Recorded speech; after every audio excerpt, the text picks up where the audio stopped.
do next is we develop an action plan. Alright. And the action plan is going to ask us it's going to allow us to ask those questions. Is what action do I need to put in place that would remove or improve the moments to truth handovers or business rules? So the moments to, you're going to draw up this template again. What these columns represent over here is the value that's created as a consequence of the action. So remember, we keep talking about this triple crown thing. So say you identify an action, and I'll walk you through one in a moment. Say you identify one. Once you've identified the action and you've tabulated what goes away and what gets improved, you'll then say, will that improve service? Will that improve cost? Will that improve revenue? And is there a plus element that we want to tabulate as well? What's a plus element? Plus element is more of a variable than the triple crown. So, for instance, in Apple, it's typically brand value. Will doing this action improve our brand value?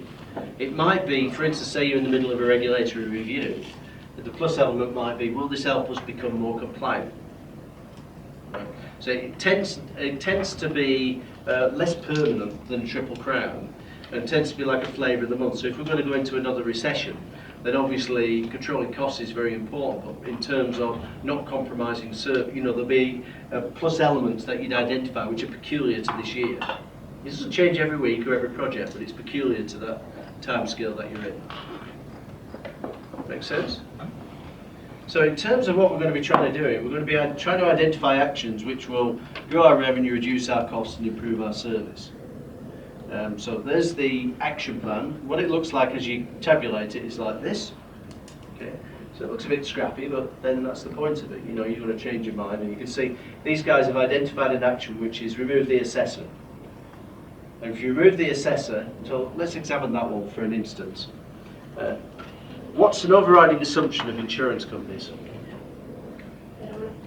We don't trust customers. No. Right? Never trust customers. Right? Why would we trust customers? Right? Now, there's a logical reason for that. Back in the day, was the only information we had about our customers was your original application form, and then subsequently any claim form you put in. So we would want to validate those. Now we have big data everywhere about each other on social networks here, there, and everywhere. And yet, oftentimes, insurance companies still don't trust customers. It's even